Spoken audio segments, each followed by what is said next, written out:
All right, it takes a few minutes for it to connect and to start streaming. I just also want to just let you all know, this meeting is going to be live stream on the Village of Hempstead Facebook live stream for all of the residents in the Village of Hempstead. And you're on YouTube. Okay. Yeah, we're streaming onto YouTube. Okay. All right, so we're all set. And Mike, I am making you the host. And Okay. Good evening, ladies and gentlemen. Welcome to the second public hearing for the Nassau County Rent Guidelines Board. As you know, we're on Zoom and several other streaming medias tonight. I'm going to go ahead and introduce the board, and we're going to have a statement from council. We're going to start. Go ahead, board members, introduce yourselves, please. Good evening, Janetta Alexander, public. Andy Cohen, owners member. Garrett Gray, public member. Catherine Harris Marchese, tenant member. Adam Mahoney, public member. Marty Melkonian, public member. Barry Stein, owner member. My name is Mike Miller, and I'm a public member. At this time, we want to welcome everyone. Before we go further, we're going to turn back over to council, who has some relevant statements. Go ahead, please. Yes, this is James Farrar.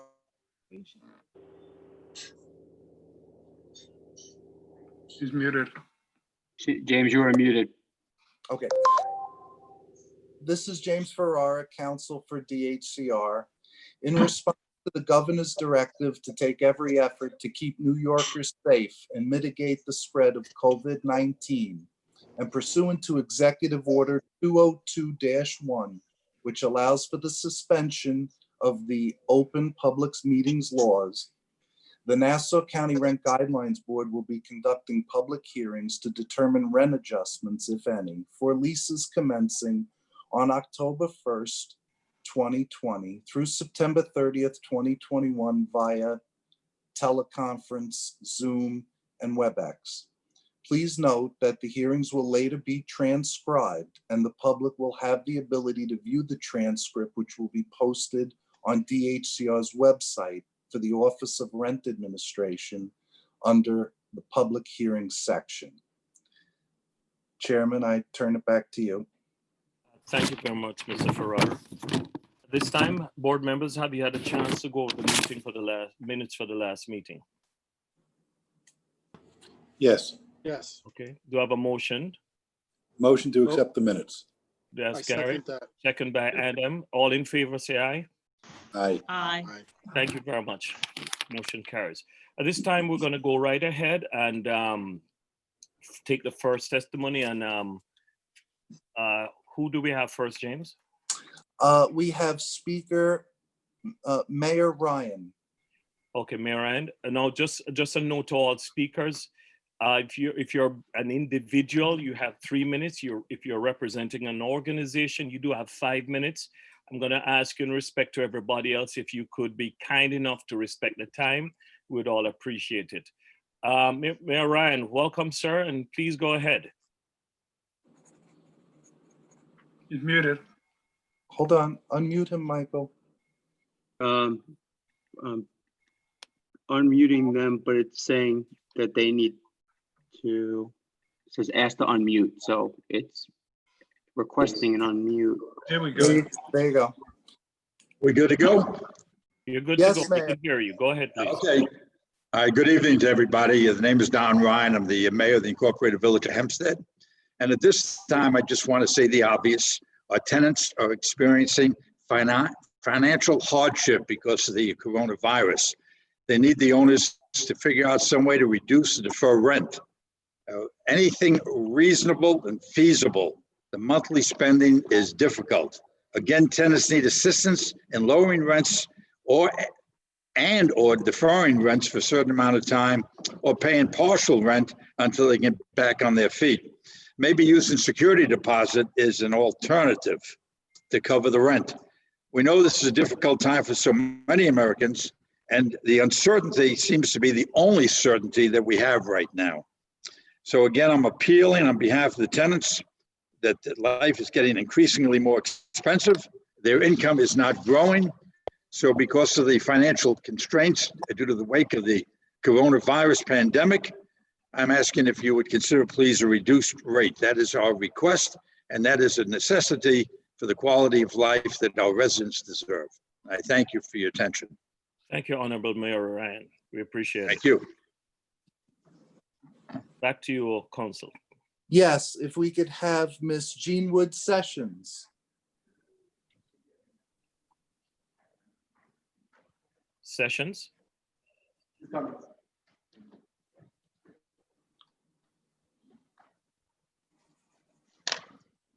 Good evening, Ms. Good Sessions. evening. You may go ahead. We can hear you. Okay. I sent in a letter last week and it was read from what I was told. But the only thing I wanted to add to it is exactly what Don said.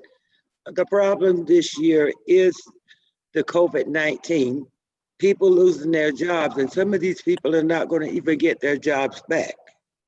So as I said last week, I'm praying that there is no rent increase because it's hard times for a lot of people, and especially people that's not getting unemployment. All jobs don't give you unemployment. So that's one thing I want y'all to consider also, okay? Thank you so much for your time. Thank you very much, Ms. Sessions. Council, back to you. Yes, I call Carrie Kletcher.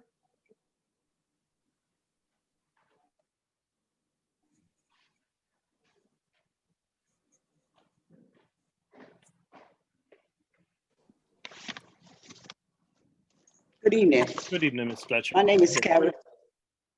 We can hear I'm you. doing fine. I'm testifying on behalf, because so my landlord doesn't do anything. We don't have hot water. And whenever you get ready to take a shower or use the bathroom sink, there's no hot water. There's no hot water in the kitchen sink. Sometimes you have to run it for a long time. And sometimes, no matter how long you run it, you don't get any hot water, no matter what time of day it is. And the sinks is messed up. My bathroom, my kitchen sink is water always come up through it, and my bathroom sink. One day I went out, thank God I came in earlier than I did. Water was all over the kitchen floor and going into the other part of my apartment. And then we don't have lights in the parking lot. When you come in at night, it's very dark. Early in the morning, very dark. It's very dangerous, because you can get raped or anything else, muck or anything else in there. And also the water be coming up on the ground.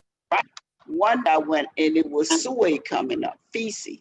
So I think that my rent shouldn't be raised, because this is ridiculous. And I've been complaining a lot of time. No matter how many times you complain, nobody never do anything. So thank you. What building are you in?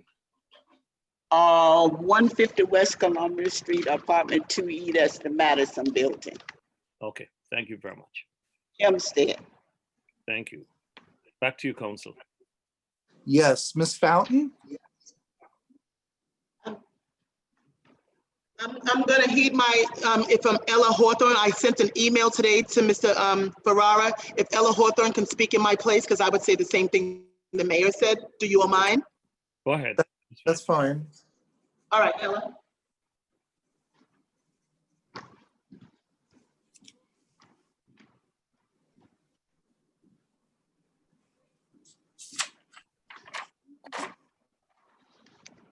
Good evening, Ella. You may want to move the mask just so we can hear you clearly. We're 6 feet from each other. Don't worry. Well, I live at 40 West Columbus Street, and we have a lot of problems in the building. On May 30th, the elevator was out for the entire weekend. You have to come up the steps. We have people sleeping in the hallways. They have parties in the back of the building, in front of the building. Anytime they want to, they have a party in the lobby. They drink, they smoke, they hang out all time of night, and the people can't get rest. And we had one stabbing in the building. because too many people be hanging around. On Monday, they had a cookout in the back of the building with a grill with about 15 people. And I have a picture here. I don't know if you can see it. See the picture? Yes, we can see. And here's a young man sleeping in a hall. Can you see that? Yes, we can see. And you're asking for rent. We are not safe in this building. You need live security. I know you have cameras in there, but cameras are not proving anything. That's not helping us. And this is, you see this picture here? See the alcohol they have in the halls, drinking and smoking? The building is not safe, it's dangerous. We need live security. And at this time, I don't think you should get a rent increase. We shouldn't have a rent increase in our rent. No. Until you do something about 40 West Columbus Street. May I ask you a question? Ella, what is your last name? Lawhorn. Can you spell it? Lawhorne.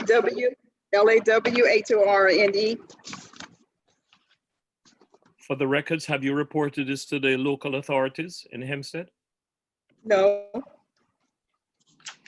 I called the management and gave them a complaint and asked them to come out and do something about it and to see it. Okay, you may want to. About 10 of us, I think, called the management, the property manager on Tuesday. And when I was coming in a few minutes ago, I took a picture of a homeless lady with a shopping cart trying to come into the building because she thinks she can go in the basement to sleep. But we have to cut the base, have to cut the computer. Oh, okay. We have to cut the computer. I'm sorry. We have to cut the elevator off so that they don't come in and try to get in the basement to sleep. You have all types of people hanging around. It's horrible. So, Ms. Harris, would you like to address steps she can take to mitigate issues like that, or at least comment on it? Well, at a certain point, do you have a building manager?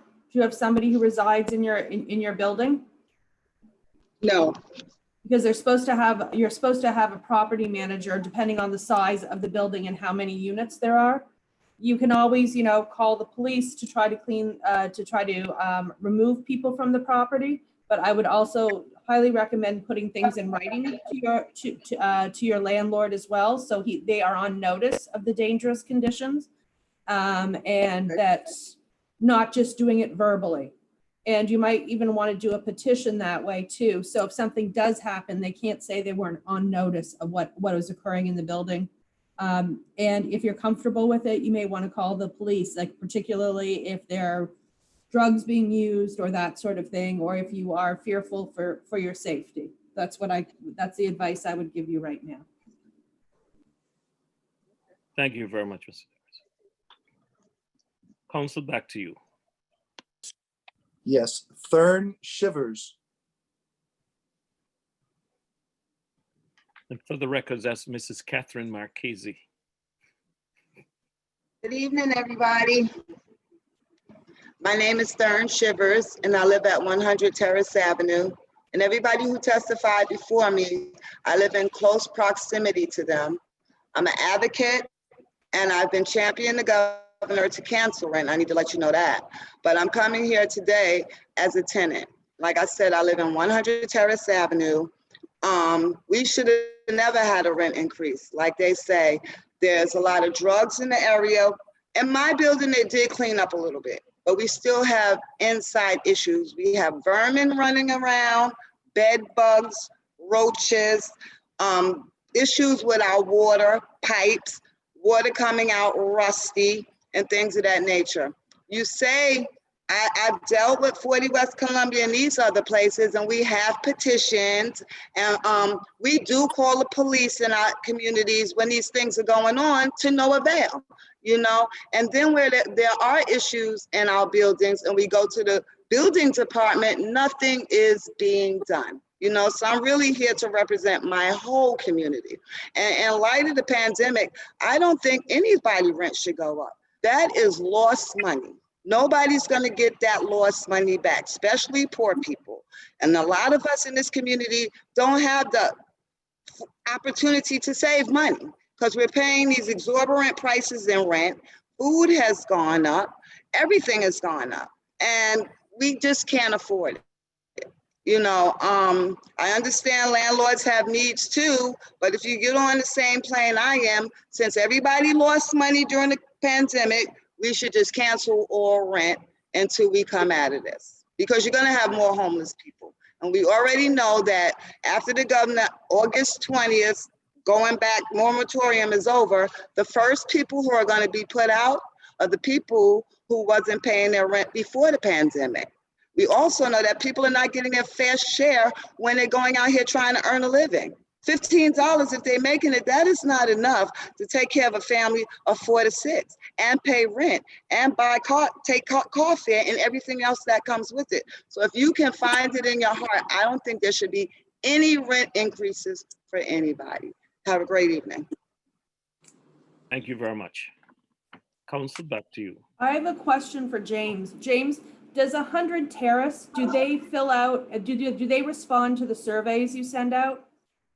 I don't have that information right now. Could you let us know? Because I'm curious about that. Also with the 40 West Columbus building too, please. You were sending surveys out to 100 Terrace Avenue? Yes. Because we never received any. No, any it's was to the sent out. landlords. It's to the landlords. It's a landlord. Yes, I will check if the 40, what is it, 40 West Columbus Street? West Columbia, 40 West Columbia Street in Hempstead. Okay, I'll check on those two. Thank you. Next is Mr. David Lofton.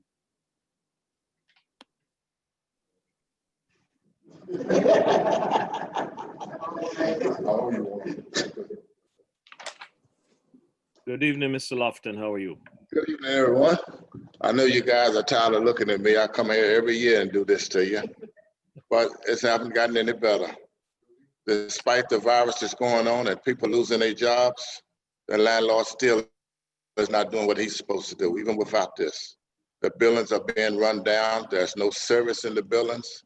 And you guys mentioned about the superintendents in the building. There's no such thing as a super in the building now. The super is gone somewhere in the middle of the night. You don't see him. You got to make an appointment to see the super. When you have a problem in there, you got to run to the building department. And we run over there so much that they tired of looking at us. There's so many apartment buildings in the village of Hempstead, they can't keep up with everything. So I would say, please do not increase the rent for the people in this county, Nassau County. Thank you for that. We appreciate your time. Thank you. Back to you, Council. Mr. Curtis Turner.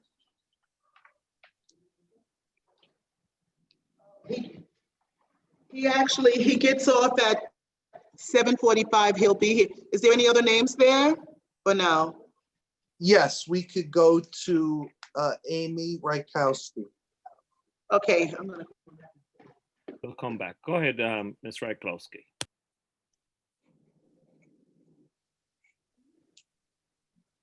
Mrs. Rykowski, I think you're unmuted now. Go ahead, please.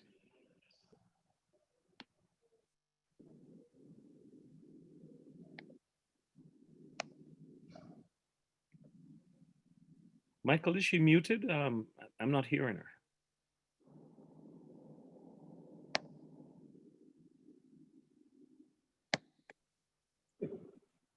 She is not muted. All right. Hello? However. Yeah, she's on. I'm in on Amy? Rob's spot now, Robert's spot. Oh, perfect. Okay. Welcome and go ahead. And you can hear me? We can hear you. Okay. I'm speaking on behalf of the Long Beach Tenants Coalition. We all must agree that this is one of the most difficult times in recent history. Nationally, we've all been hit with illness, death, unemployment, and for some, homelessness and hopelessness. There is a level of uncertainty which is eating away at people's souls. Having a roof over one's head at least provides a sense of security, fulfilling one of the most basic needs in Maslow's hierarchy of needs. In order to survive and thrive, you need to meet a person's basic needs. We need there to be no rent increases this year in light of the pandemic and factors stemming from this disease. I also ask that future emails for rent guidelines board meetings be sent in a timely manner and make the information easy to access on the website. I had difficulty trying to find it to pass on to other people that would have liked to spoken tonight. It is typically held that housing costs should be about 30% of household income. The cost of living in Nassau, New York is 69.8% higher than the national average, according to salary.com. Unemployment has become a staggering factor amidst COVID-19. As a director for New York City Department of Ed Preschool, we do not know how we will be teaching this coming school year and if many of our staff will have jobs due to economic cuts being spoken about. There are many other people who may be out of work because their employer was not able to continue business because of the length and the cost of the shutdown. Issues with childcare due to coronavirus may cause even more people to lose their jobs permanently. Nassau County unemployment rates were at their lowest in April 2019 at 3.1%. Now, due to coronavirus, it is up to an astounding 15.6% for the same period. The local food pantry in Long Beach, New York has seen an increase from 150 families served a month to 759 families a month. That is a staggering increase of about 600 families. I'm not talking people, I'm talking families that are being served, as reported by Linda Martin, director of the St. Mary of the Isle Food Pantry. These are families struggling to provide for each other. Long Beach is certainly not the only community reeling from the struggle to survive. Homelessness rates were reported at 3,937 in February 11, 2019. These numbers were rising even before the pandemic hit. You can see people begging on the side of the road, the numbers growing daily.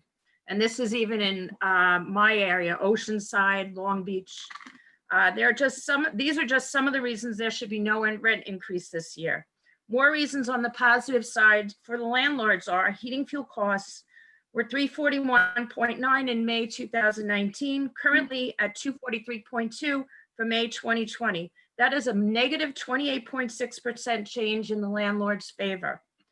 Landlords receive a tax break for opting into the ETPA program. Landlords get to write off loss of business income when preparing their taxes, whereas tenants do not have that option. They have no recourse. Landlords bemoan the fact that they are being punished because of other landlords that do not comply with income and expense reporting. It would behoove them to join together to get this change, just as tenants must form coalitions to save our homes every year. For these reasons, I implore you not to increase the rent guidelines and add more hardship to an already difficult time. Thank you. Thank you, Mrs. Strakowski. I notice we have Curtis, I think, from the village of Hempstead back, so you may go ahead, sir.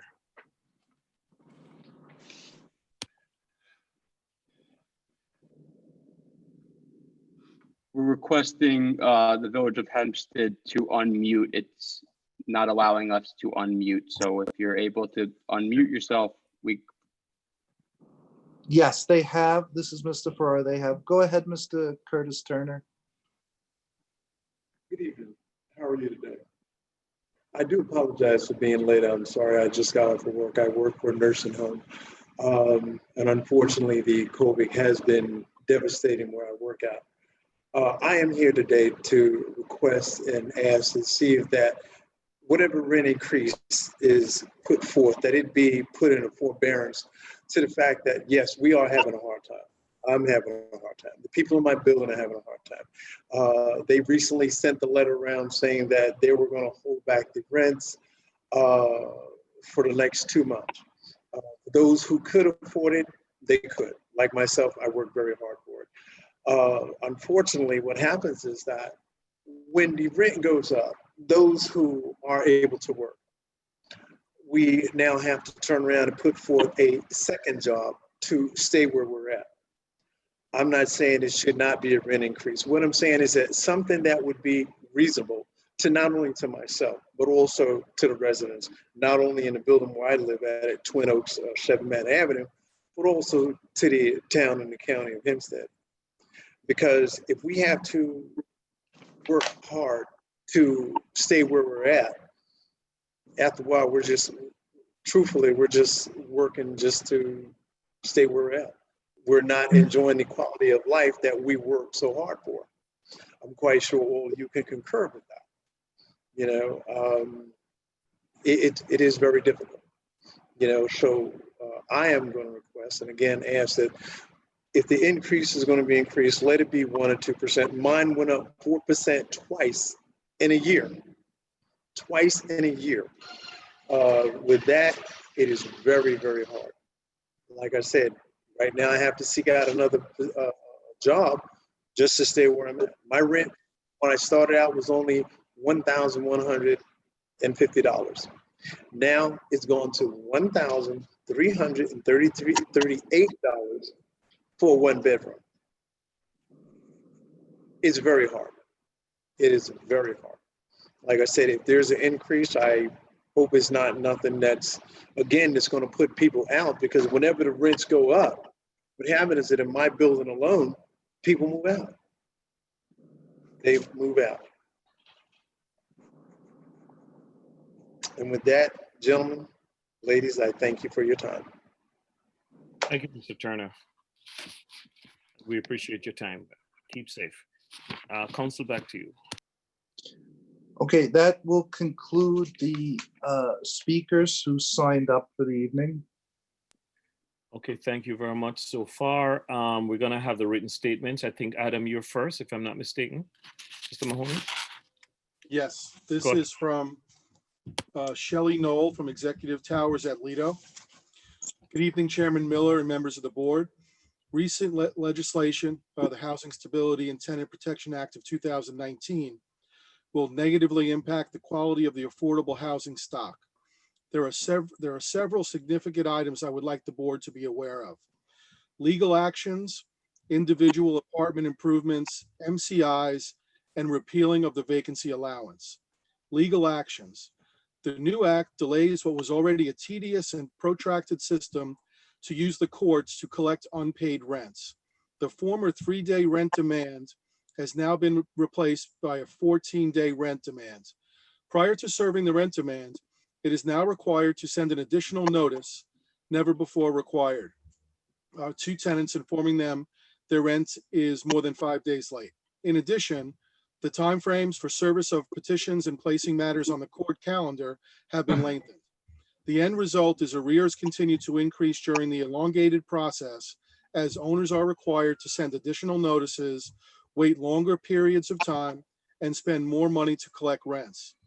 This does not even address the current conditions wherein tenants cannot be evicted for the non-payment of rent, regardless of how much rent is owed.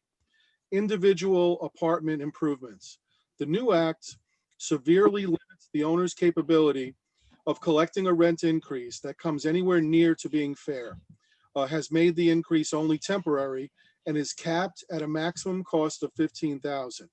This results in a maximum temporary rent increase of $83.33 per month for any apartment, regardless of how much above the $15,000 is spent. Prior to this act, this same $15,000 expenditure would have resulted in a permanent $250 increase. The cost is now amortized over a period of 15 years, which was increased from 5 years. MCIs. As in almost all categories, the restrictions and limitations placed on the building-wide improvements have increased to a level of suffocation. Buildings with less than 35% of regulated units are not permitted to apply for an MCI. The amortization period for buildings has been extended to 12 years, 12 and a half years, up from 8 years and 9, depending on the size of the building. The increase is now temporary, and the annual cap has been decreased to just 2%. The useful life schedule, which dictates how often owners can collect an increase on replacing equipment, has exceeded its own useful life. The schedule has not been updated in decades. The years of estimated life for replacing equipment has remained the same since 1990.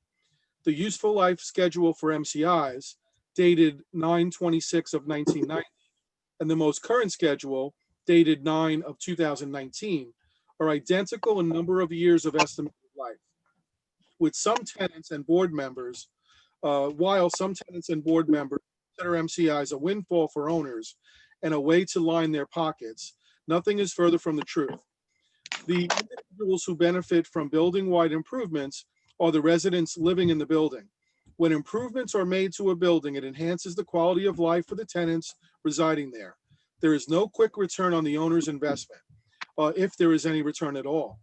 Rather than an investment in the building, it should be seen as an investment in our tenants. These improvements keep our tenants comfortable, keep our tenants feeling safe, and hopefully result in a sense of pride residents have in the place they call home.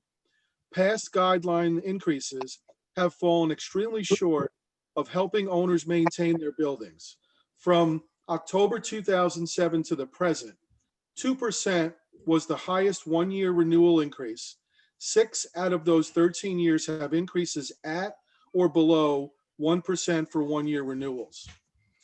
Repealing the vacancy increase has had a devastating financial effect on owners. The 1.5% increase for a one-year lease or 2.5% for a two-year lease has diminished the ability to realize a meaningful increase in rent once you factor in the costs to ready an apartment for new tenancy. In addition, repealing the vacancy increase forever takes away the ability of an owner to achieve a competitive fair market rent on regulated units that are far below market value, oftentimes by more than $1,000 per month. Whether a building has as few as 10 of these units or 10 times that amount, the financial effect is significant when the disparity in rents is great. In recent months, due to the pandemic, owners are faced with even more challenges. Extra costs for supplies and equipment to disinfect the buildings and provide protection for employees and residents, increased payroll to address new labor demands on the building, and slower than normal rent collections.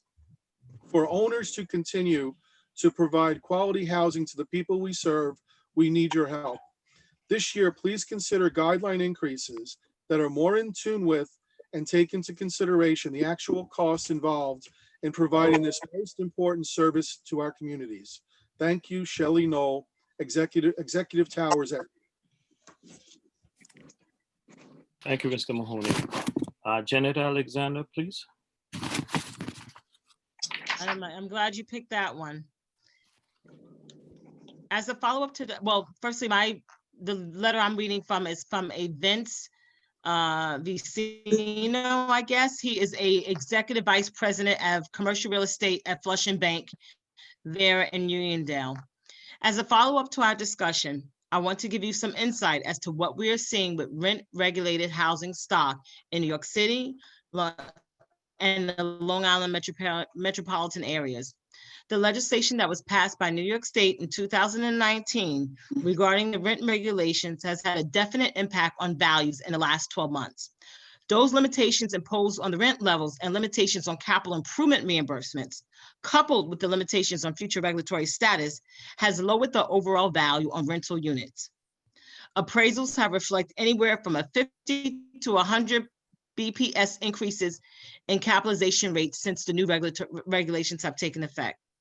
This has directly impacted both the economic and market values of rent-regulated properties. This has been consistent in the 5 boroughs of New York City, as well as Westchester, Rockland, and Long Island regions, which all have significant rent-regulated housing inventories. From an underwriting standpoint, I can tell you firsthand that lenders have begun to view rent regulatory properties differently than they have historically. In the past, banks and other financial institutions have viewed rent regulated properties more favorable than market rent buildings. However, due to the new limitations imposed in 2019, that practice is no longer prevalent. In fact, banks have begun to underwrite all multiple family properties using the same methodology. In the past, rent-regulated properties were given more favorable treatment,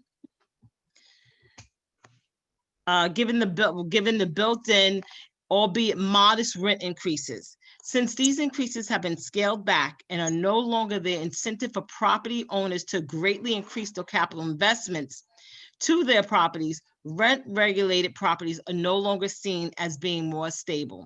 In fact, the pinnacle has shifted, and lenders are starting to view market rent properties in a more favorable light, since property owners can recoup more on their investment by improving the quality of the housing stock. To further complicate matters, the recent COVID situation has further diminished values, particularly in the last 3 months. Recent third-party appraisals have begun to incorporate COVID adjustments, resulting in 7 to 10% reductions in values. We are being told by many third-party appraisals that this trend will continue for the next 12 months. Unfortunately, this has resulted in further significant reductions in values for rental housing stock. As a result of the overall reductions in multifamily, in particular regulated housing stock values, lenders such as myself have changed their appetite in the lending arena.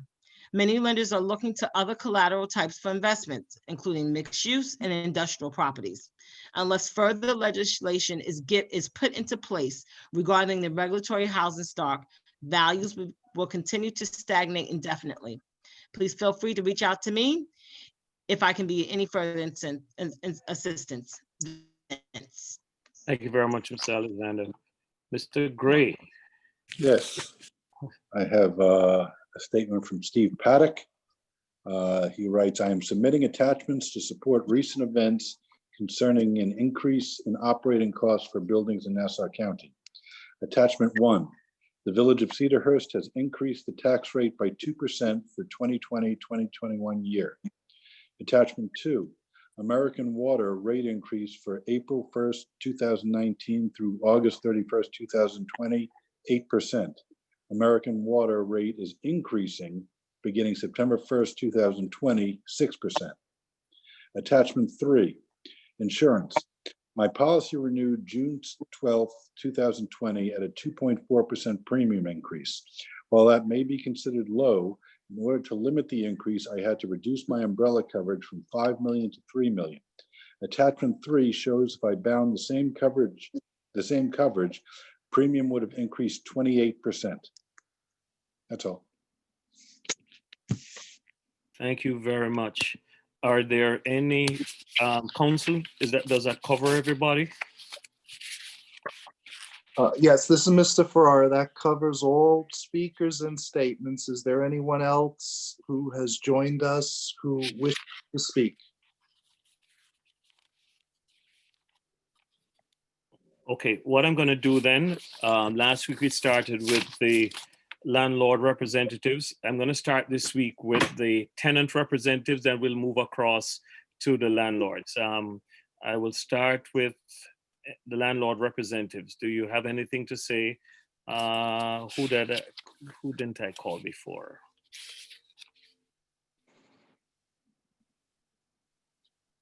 I'm missing somebody. Where is? You want to go ahead? Okay. Go ahead, and Barry, you have your hands up. You've been with. You're muted, Barry. I want to clarify something that that Jeanette said in terms of 50 to 100 bips means 50 to 100 basis points. And in English, it means a 0.5 to 1% increase. So when you increase a capitalization rate, you diminish the value. From a 0.5% to 1% means it's anywhere from 20 to 25% in terms of the reduction in values. And this particular bank is a prominent bank. It's someone I know quite well. It's quite prominent. And I can produce the largest banks in the country that will identify very close to what he said. If need be, I have no problem doing that. But I just wanted to clarify that that means there's a 20 to 25% decrease in values post regulation, and another 8 to 10% decrease in values for because of the COVID situation that appraisers now are coming out with. And by the way, when they talk about appraisers, we're talking about MAI appraisers, which are the highest designated appraisers in the country by definition. That's all. Thank you. I know this was addressing Martin's case. So Martin Melkolian, go ahead, sir. You're muted. Martin, okay. Yeah, thank you. Can you explain, Barry, how a 0.5% to a 1% increase is going to translate into a 20 to 25% drop in value. And I'd like to see some documentation in terms of that actually occurring. Yes, Not would clear like- to me that yes. has happened. If we look at some of the material that was sent to us recently about the values of the buildings in New York City, they have dropped a couple of percentage points, certainly not 20 or 25%.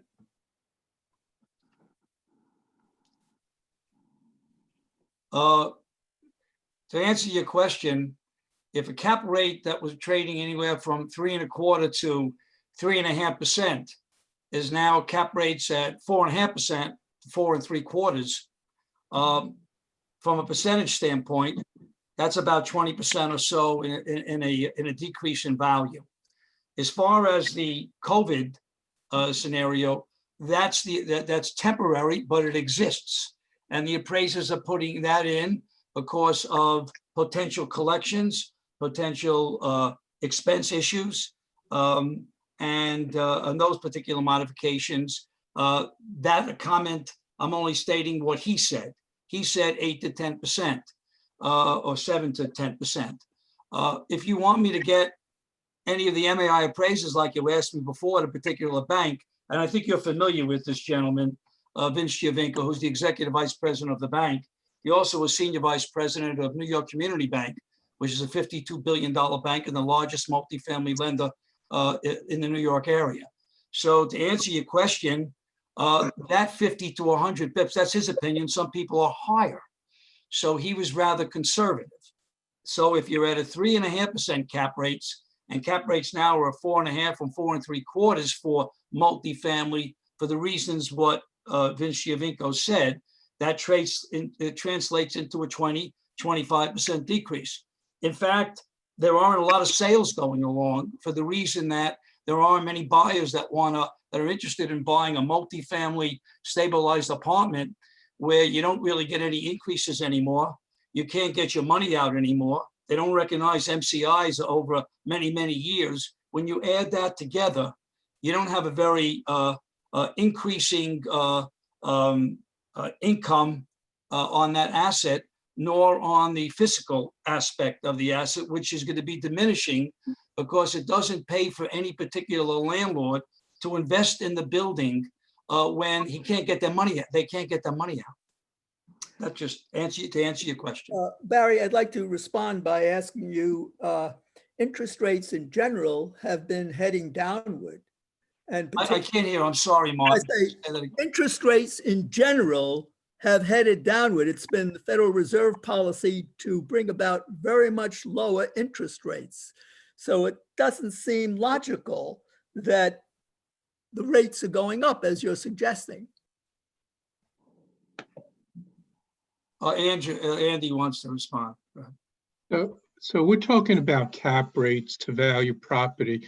And just to give you an example so everyone could understand, if you have cash flow of $100,000 and the cap rate is 3%, the value would be 3.3 million. So you have the same 100,000 with a 4% cap rate, the value now becomes 2.5 million. So you have 830,000 divided by the 3,000,003 gives you a 25% reduction in value. That has nothing to do with interest rates. It's just values of building, and we talk about cap rates. So, you know, I agree with that. Rate of interest? Is that what you're saying? It's not related to the rate of interest?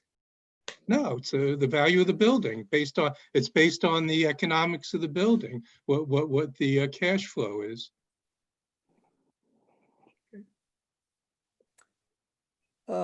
Nothing to do with the interest. I guess my thought is, though, that if interest rates have come down over the past several months and are probably going to remain at very much lower interest rates, wouldn't that be a benefit to landlords? Only if you refinance your mortgage and you get a lower interest rate. And, you know, not too many people are refinancing these days. Or if you're borrowing. Andy, one other point. The interest rates, by the way, depending on, okay, I'll wait. If you want, let me just, let's define this. In the thrift industry comprised of the savings and loans, and we're not talking about Wall Street now. We're not talking about CMBS's, commercial mortgage-backed securities. We're not talking about insurance companies. We're talking about local community banks. And the community banks, and what Andy said, when they value something, well, if you don't think that the income is going to increase and you can't get your money out to keep that asset up to date, and why would a lender do that when they don't have the money or the incentive to do that? They're not going to do it. Now, as far as lenders, even though rates have dropped, they haven't dropped that much.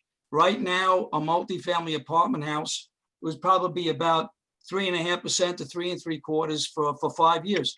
That, in essence, hasn't dropped that much. In fact, they've raised it a little bit because rates were as low as 3 or 3.25% in terms of interest rates. So in Historically, essence, though, it is pretty low, isn't it, Barry? It's about the lowest it's been, according to the recent information we got from the mortgage interest reports. I didn't hear what you said. Are you talking about the letter from Vince? No, I'm talking about the information we received about mortgage interest. It's at the lowest level. Some of the in interest many rates, years for some borrowing. some of the interest rates have risen because the banks now are very concerned about collection issues vis-a-vis COVID and vis-a-vis some of the other economic situations of some people losing their jobs. And by the way, if anyone wants to take an attitude of that some of the tenants made that they shouldn't pay rent, which is really just not very wise in the thinking, because if they think they have maintenance issues now, it's only going to increase. In fact, this particular regulation has unintended consequences, such as people have lost their jobs prior to COVID, because if a particular landlord can't invest money in their building for reasons that were just stated, that's obvious that they can't get their money out, they're not going to invest. They're not going to put a new roof on.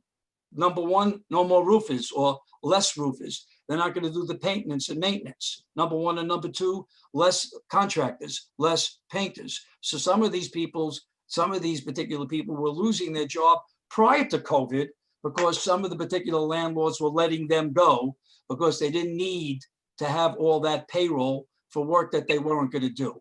That's just in a simplistic point of view, the best way I could do it. But getting back to your point about interest rates, Barry, Say that again, Martin. I'm sorry. I couldn't say hear you. according to the 2020 mortgage survey report that we recently received, on page 5, there's a graph. And on that graph, it shows that interest rates for multifamily mortgage buildings is at the lowest rate it's ever been in recent history. It's come down even from last year. It was as high as, let's see. What was their rate, Martin? I'll tell you what the lowest rate. The lowest rate was 2 3/4 many, many years ago because I arranged those kinds of financing. I haven't seen 2 3/4 or 3% for quite a while. Well, then look at that graph and tell me if I don't have to, by the way, you can look at the graph. I live it. I own properties myself and I finance this for a living. So I live this. The particular person who wrote this letter is of a major bank, and the particular New York Community Bank, another bank that he came from.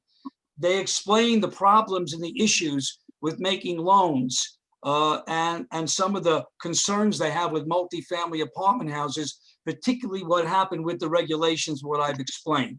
So interest rates on multifamily apartment houses today, New York Community Bank, $52 billion bank. Flushing Bank, $8 or $7 or $8 billion bank. That's $60 billion of assets under management, right?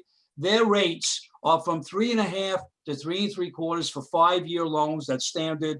7-year loans, it's 3 3/4, 3 7/8, maybe 4.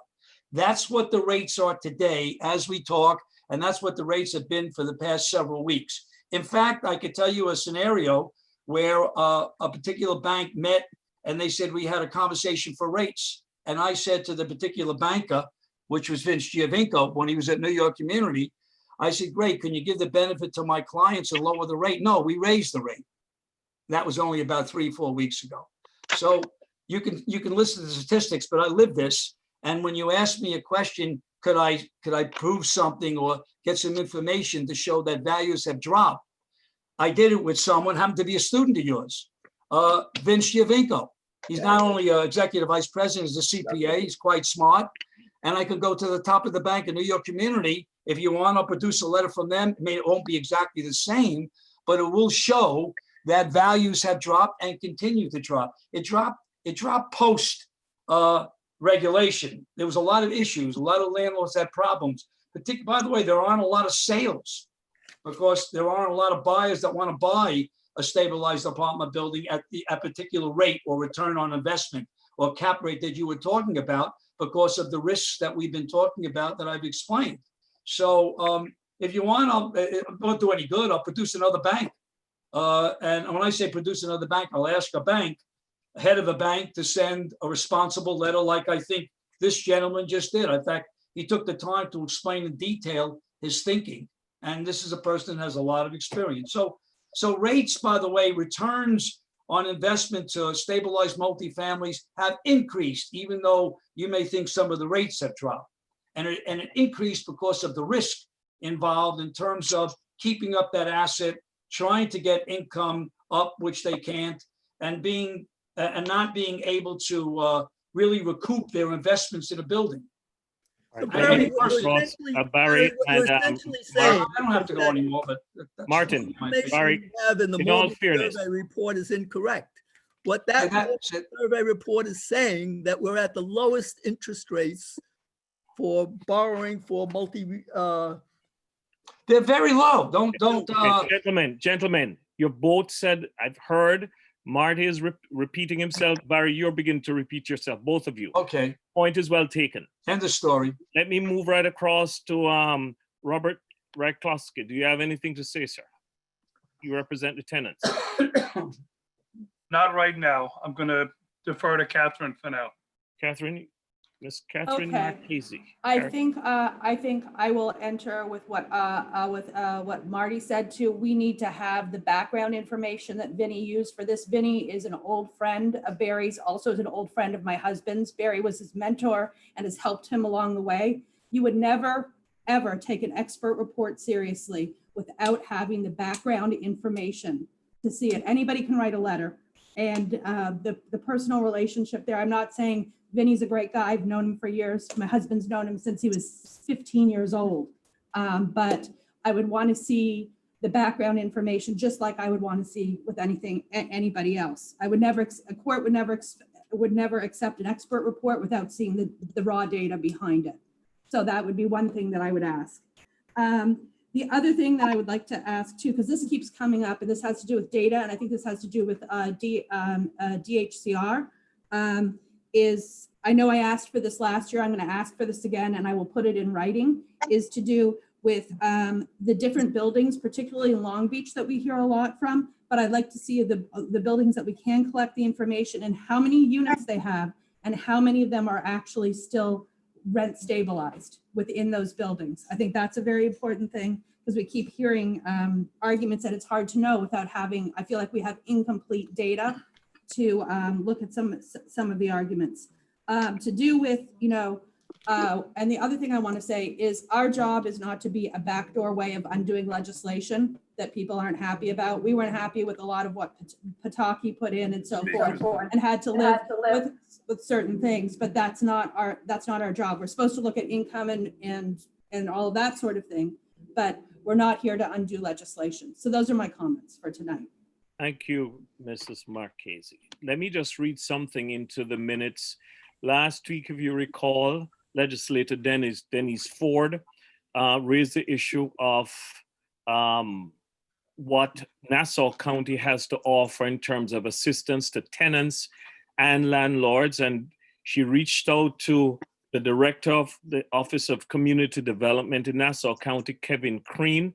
And I'd just like to, for them, read into the minutes the discourse.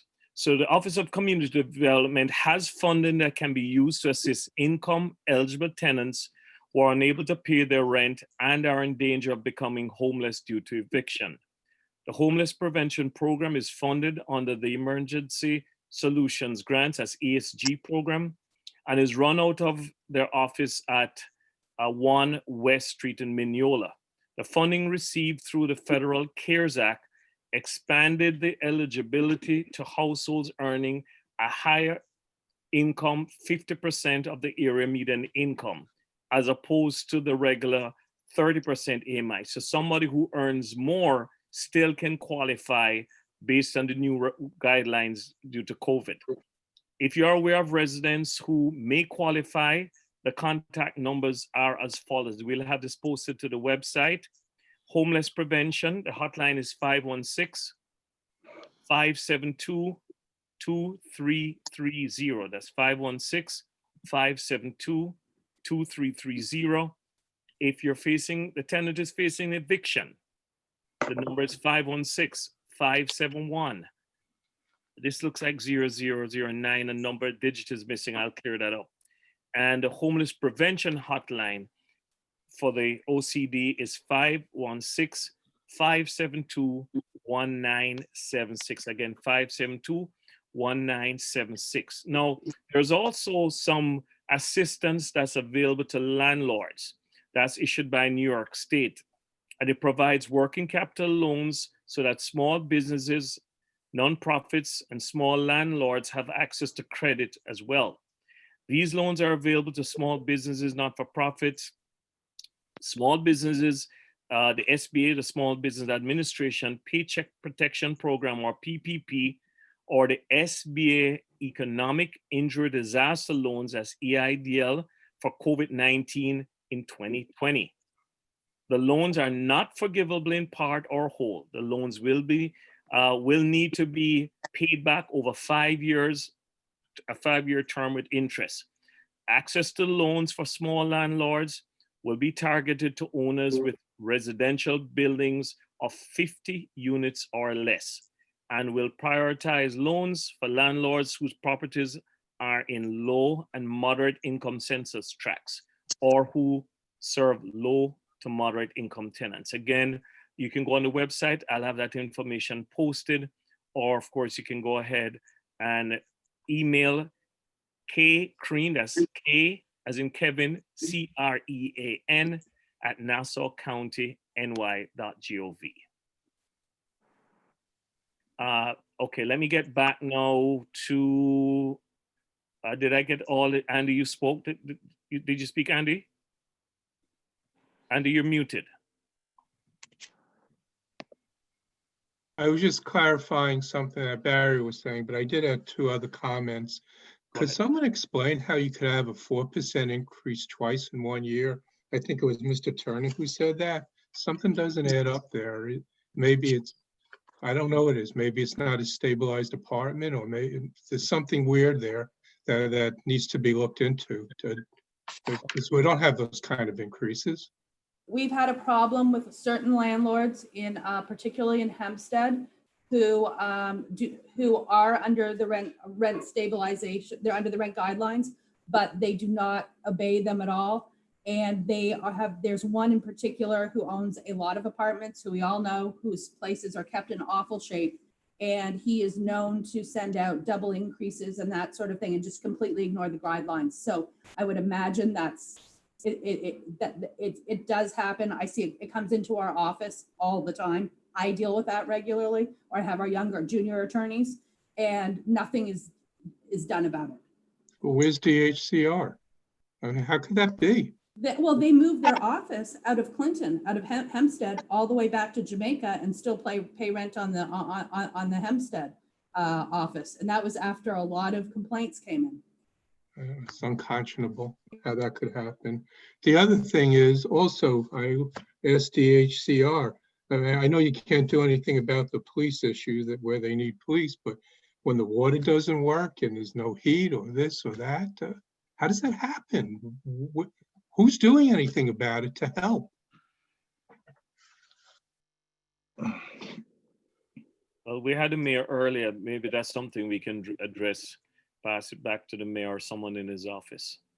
Ms. Fountain, Samantha Fountain, can you speak to that?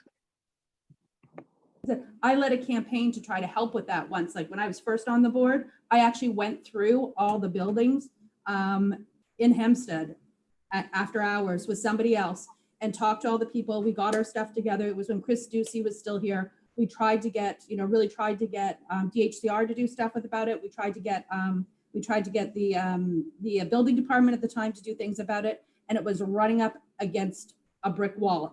Things were just not getting done. Landlords were not being held accountable. The ones that were really bad, that either by the building department, not by the building department and not by DHCR. It's gotten a little better with DHCR now because they have started to actually look at some of the buildings, and I'm aware of a couple where they've actually sent people out and they have fined them and tried to force them to do some improvements.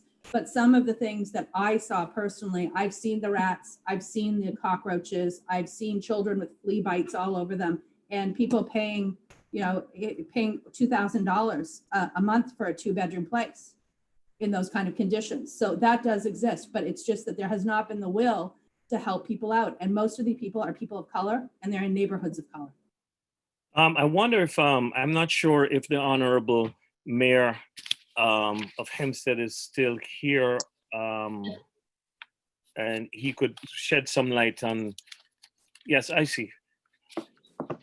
Welcome back. I appreciate you sticking around because we do have some concerns that the board has raised.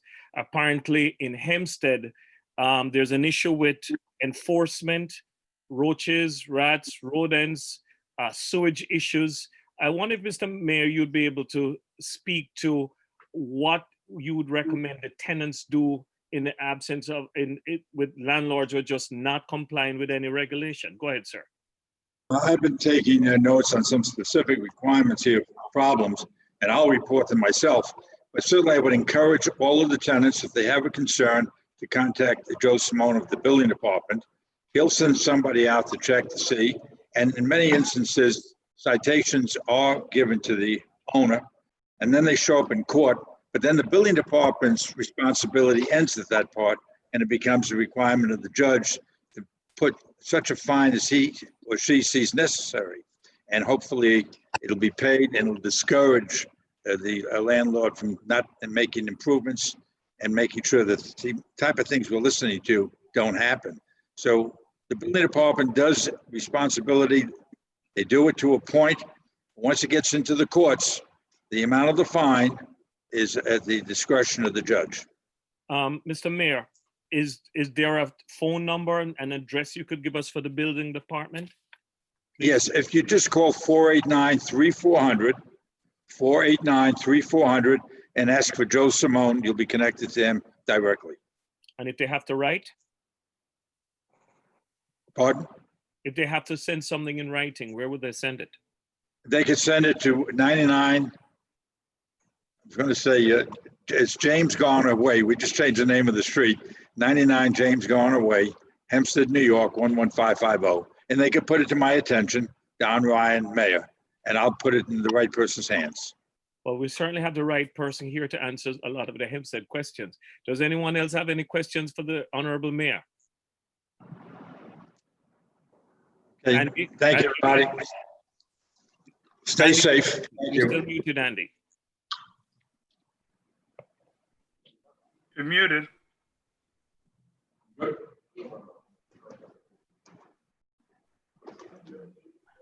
Am I unmuted? Andy, you should be able to unmute. I requested an I did, unmute. I did. I was just shaking my head because we talk about this every year, and what good is a phone number and an address? And my problem is, I work with some very good landlords. You know who they are, you hear what they do, and I don't want them lumped in with these guys who are not doing what they're supposed to do. Why should the good guys get punished because of the bad guys? That's what bothers me. And what also bothers me that the tenants are not being treated properly. And that's pretty important too, very important. I agree. But something's got to be. We hear the same thing every year. We're going to do this, we're going to do that. Nothing gets done. It's sad. It's just sad. Totally agree. Adam?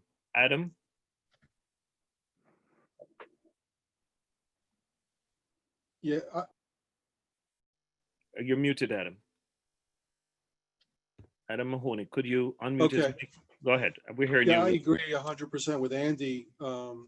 You know, landlords like Mr. Walton and Mr. Paddock, Mr. Rush, and many others are doing a great job. And to be even affiliated with some of the other landlords that we hear these terrible things about, it's not even fair to be putting them even in the same category. Just to go back a little bit to what Martin and Barry were talking about, and I see both sides of it. Martin's side, I think, to kind of just simplify it, is with lower interest rates falling for many years, growing economy, low interest rates, low inflation, low unemployment, it's very reasonable that building values would be increasing. And we could look at, you know, comps and see exactly what those prices were. Until the day before the Housing Stability and Tenant Protection Act of 2019. So once that was signed as law, legislation was passed, that had the huge impact, which probably is not exactly almost, I understand the calculation specifically of what Andy was explaining before, but in terms of the comps, there's probably not enough time or not enough sales to really see the true drop. And then on top of that, you then have obviously the pandemic, which is impacting everybody. So I think it's, you know, something that obviously we need to take into consideration. But both Martin and Andy and Barry both have good points on that, in that the rate, it's reasonable that the values of those properties went up for a period of time. And then it's very reasonable, it's obviously very reasonable that they're coming down. The exact number of what it's coming down, I don't know what it is. It may be hard to value that, but it's definitely less than it was the day before the legislation was passed. And then the second hit on it is the pandemic. And that just made even not only the value of the building for the owners, but also the operations, I'm sure is very, you know, I mean, I read the Executive Towers letter, but even from last meeting and from, you know, doing research, you know, at this time on this topic, you know, it's very difficult for tenants and it's extremely difficult for the landlords. So I think this is going to be something we really need to, you know, to consider highly, you know, for this year. It's different than other years. Thank you, Mr. Mahoney. I'm going to go to Robert, then Janetta, and then Garrett. Gray will close us out. Go ahead, Robert. Adam just touched about how it's harder for the landlords right now, partially because of the COVID situation, which Vince Giovinco also mentioned, that it's reducing property values. I would assume that's because the tenants are having trouble paying their rents, and there's more people who are unable to pay their rents. And increasing the rents is not going to solve that situation. It's only going to make it harder for the people who are managing to pay their rents. Well, I think that's a you know, a subjective question, and there's going to have many opinions on that. You could argue that under the negative circumstances for the landlords, it would actually help with higher rents so that they would be able to put that money back into their buildings, because they have less opportunity to do that than they did a year ago. You know, so that's a very good argument. You know, good or bad argument. That's probably the wrong word to use, but that's a position the landlords have. They have less opportunity to put money back into their buildings. You know, and that's a fair, you know, that's a fair challenge that they're incurring, as well as people who are laid off or, you know, having a tough time, you know, financially as individuals. And, you know, obviously we empathize with that as well. There are other things on the, you know, on an individual level versus the landlord level. You know, the Federal Reserve, or the Fed, I should say, or the federal government, you know, they have added additional unemployment, you know, in addition to the New York State unemployment, you know, and there have been other stimulus, you know, in terms of money that they've been giving out to individuals and families. So, you know, that's a help. You know, I'm looking at it, you know, from, again, you know, I'm in the middle. So I'm looking at it from both sides and want both sides to thrive. So if the federal government is going to give an individual $1,200 or a family $3,400 once or twice or three times, that's going to help them. if someone is unemployed and they're getting an additional up to $600 per week, that's going to help them. And if some of that money, goes to their landlord, which is going to be able to, put money back into that building and provide a better, a better experience in that individual building, that's a good thing. It also is very difficult because, especially tonight is a good example of it. We hear very bad stories of individual apartment buildings. And then we also have, and we know this, we all have been, doing this for a long time, there are very good landlords that are treating their buildings and their tenants very well. So it's kind of hard to, it's really not, I mean, I almost wish we could have two rates, one for the good landlords and one for the bad, but that, unfortunately, that's not really an option. Thank you, Adam. Let me move over to Ms. Alexander. I just want to say you could do by jurisdiction, I think. We tried that, remember? No, jurisdiction's okay. We try to do something with low-income people. Right. I think you could do jurisdictions differently. We'll have to look into that. Hempstead, a different guideline 1 year or 2 years, I believe. 1 year we gave them a lower guideline than we gave to Long Beach and the rest of the county. I think that's what we did. That's what we did. That's legal. Maybe legal, but that doesn't necessarily mean it's a good idea. Could be. We've lost a lot of rent-regulated apartments over the years. A lot of the people in the remaining rent-regulated apartments are seniors, and they are financially stressed right now. Also, as Adam had mentioned about the unemployment, not everybody's receiving their unemployment, whether it's $600 more or not, and some people haven't received their stimulus checks. I agree.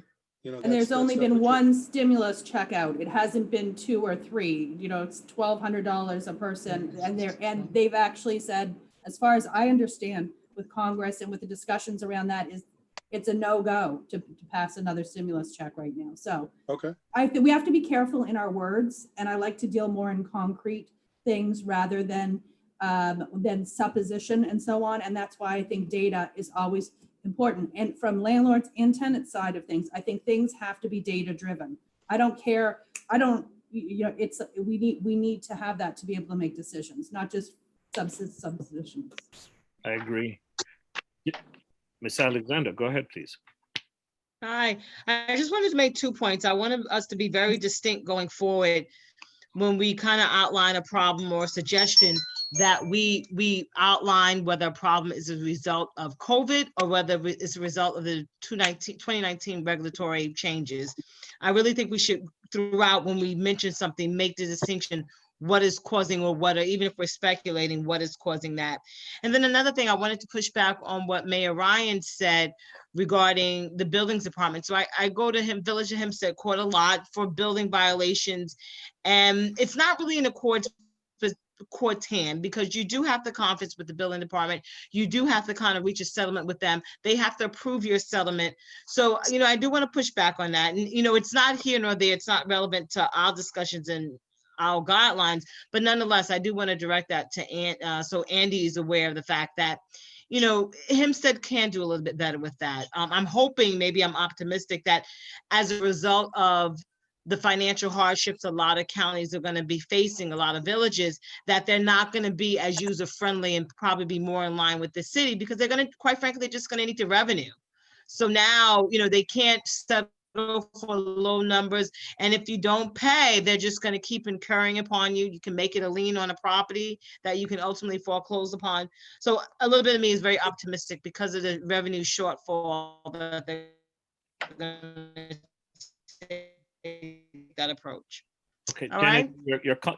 your signal is very, very weak. I probably heard maybe 60-70% of what you were saying. You kept cutting out, but I think we get the general gist. Oh, I'm sorry. That's Yep, okay. no problem. Thank you. Thanks. We appreciate it. And Garrett Gray, go ahead, sir.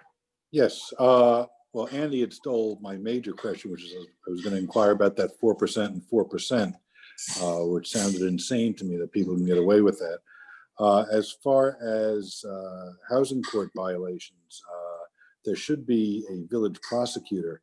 At least there are in the town of Hempstead. The major towns, some villages have them. I don't know if the village of Hempstead does, but he should be an advocate for the tenant. They do, they do. Okay, as Jenna said, she has more experience than I do. You know, that's somebody who wants to see the case through to the end, and it shouldn't just be a mill of, you know, pay this little fine and a slap on the wrist. They have to be told, we need to crack down on this and make sure this doesn't continue. So that's all I have.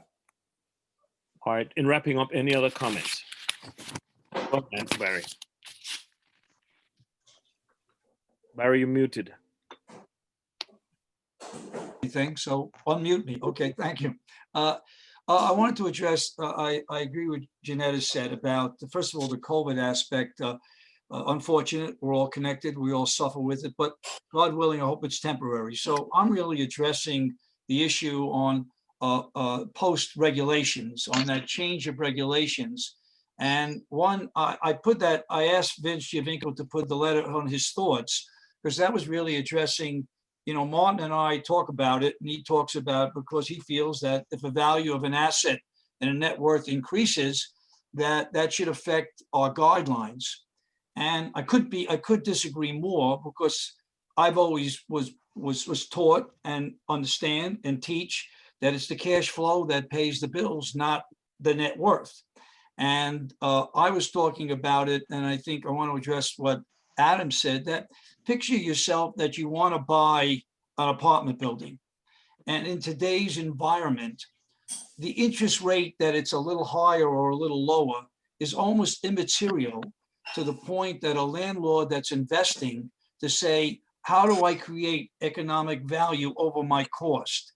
If you can't do that, it's not, you then are not investing. There's really no, you're not going to get anything out of it.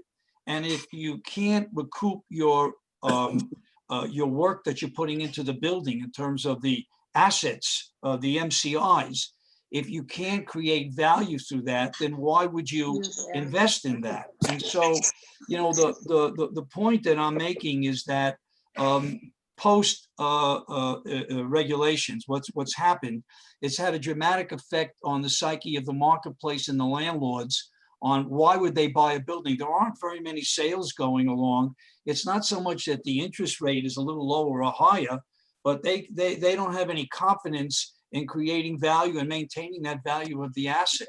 And so I know Martin and I disagree, because he feels that the asset should be included. And so from a big picture, the values have declined. And that's from a prominent bank that's talking about the marketplace. So I just wanted to address what Adam was talking about, you know, how do you protect the asset? And COVID should be temporary, God willing.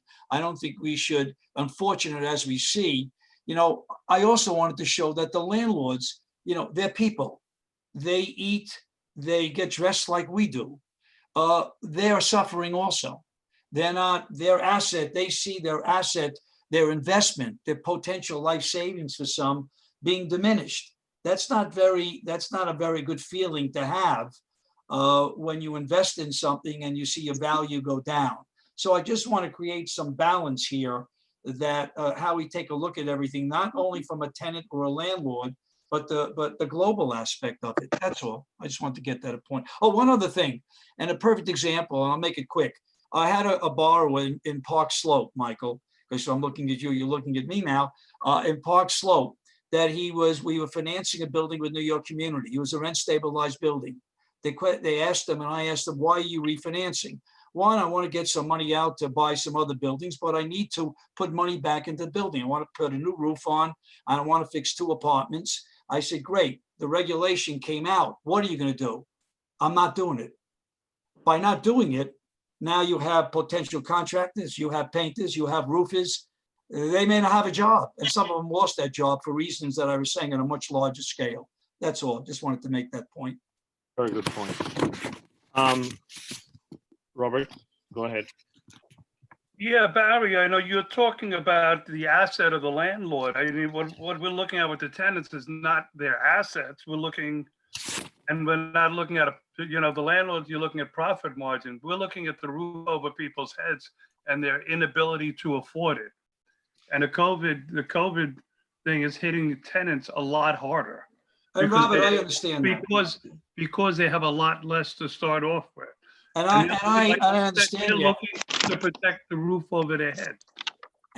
From your standpoint, and if I was in your shoes, I would do the same thing. I'm not in your shoes. I represent the landlords. So we have issues on the landlords. That's why we look hopefully to the public members. Hello, Martin, or you, I'm not sure if Martin's a tenant rep or a public member, but I had to make that point anyways. Mrs. Marchese, go ahead, please. I couldn't resist. Martin, you're welcome to I respond. know, Barry, you just can't help it. You and Marty, I'm gonna give you 2 pair of gloves soon.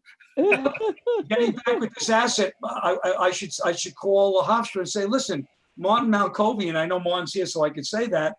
I understand that his house went up in value. Don't give him a raise. What does that got to do with it?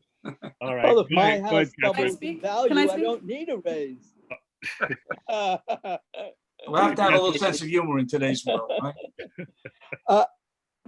Mike, could I point out also with this this notion that landlords aren't going to be helped very much by the new legislation? The CARES Act does have some very beneficial things for landlords, not least of which are the forbearance clauses, which allow mortgage payments to be forestalled if the landlord has problems. And I should point out too that the Small Business Administration that you had mentioned earlier does afford loans, a part of which may actually be forgivable up to, I think, $10,000. So there are some benefits here to landlords to assist them in this very difficult period that we all are going through. Catherine, please. You're muted. Yeah, one of the things that I actually think is a misconception that's being said, because my husband's in this industry and we have probably we easily know 200 contractors. Right now, their businesses are booming. And I'm talking about roofers, people who are doing building, framing, all that sort of thing, painting. My husband is doing better than he's ever done right now. And so are most of his friends who are contractors and so forth. So again, I don't think that's something that the data will bear, that all these people have lost their jobs as contractors because of this. Maybe they're people who worked as handyman, but I'll tell you, I know a lot of people who are picking up handyman. And if you have people who need work in construction, I can send you places. It's like, that's again, one of those things that is just said, but there's, I don't believe that's true. And that's not what I see playing out on Long Island. And we must be Catherine. connected to at least 200 companies. Are those rent stabilized buildings that they're working on, or residents? They're working on all kinds of buildings, Hard It's to like, I believe. don't ask them for the list of what they're doing. What I'm That's saying is it's important, not, though. You wanted to be precise. That's an important distinction. what if they're working on rent stabilized buildings, they can go work somewhere else. They don't have to work on rent stabilized buildings, Well, when it comes to people losing. That's the when it comes point. to So if people- they're working on other stuff, that's the Yeah, but point. what I'm talking about, Andy, is when we keep hearing that these people are losing their jobs because there's no work, because people aren't investing in buildings. That's not true. I mean, there's definitely construction work out there and a lot of it. It is true because people have told it to me. I mean, I've spoken to landlords. I know exactly what they were doing. Andy wanted to make a comment, and I'm sorry he was muted. Andy? Forgot what I was going to say now. All right, guys, let me shift gears a little bit. We, as you know, today would have been the rain check date, which we are actually using for meeting night. So we have a meeting that was scheduled for the 23rd, I believe, Tuesday, and then the presentation would be the 29th. James, guidance.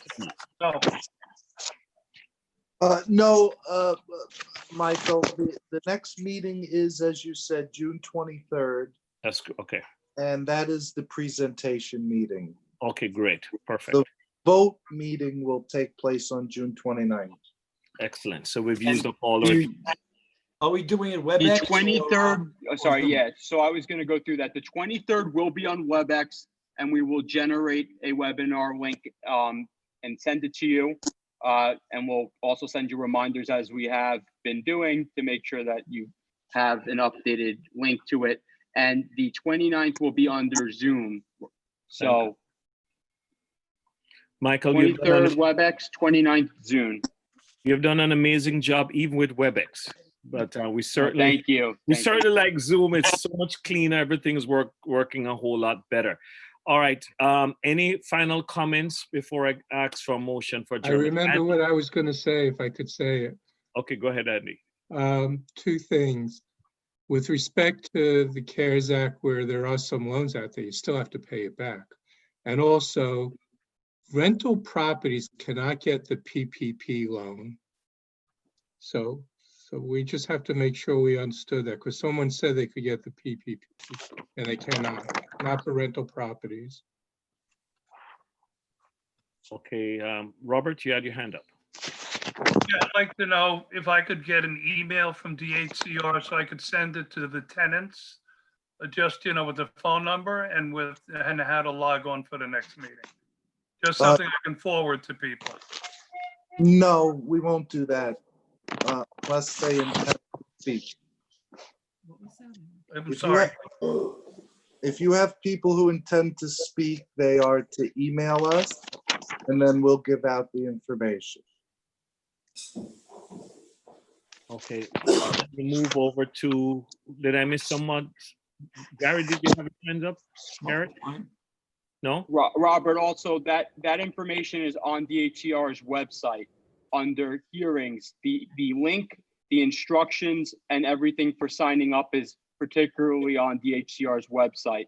And if they send it to the box that is listed on DHCR's website, then we will coordinate to have them speak.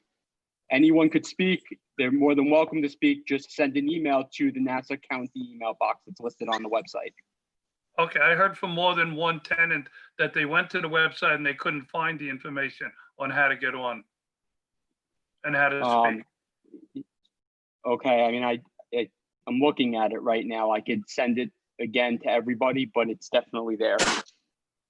Would appreciate it, Michael. If you could send it out, that would be good. Of course. All right, excellent. I mean, once the information's posted on the website, then anyone can call into the WebEx. We just want to know who is going to speak. Absolutely. Mm-hmm. All right.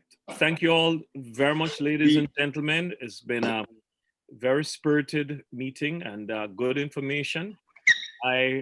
Who has a motion for adjournment? Real quick, I just wanted to read in. Catherine, seconded by. Okay. You have a second. Second. Garrett, all in favor? Aye. Aye. Aye.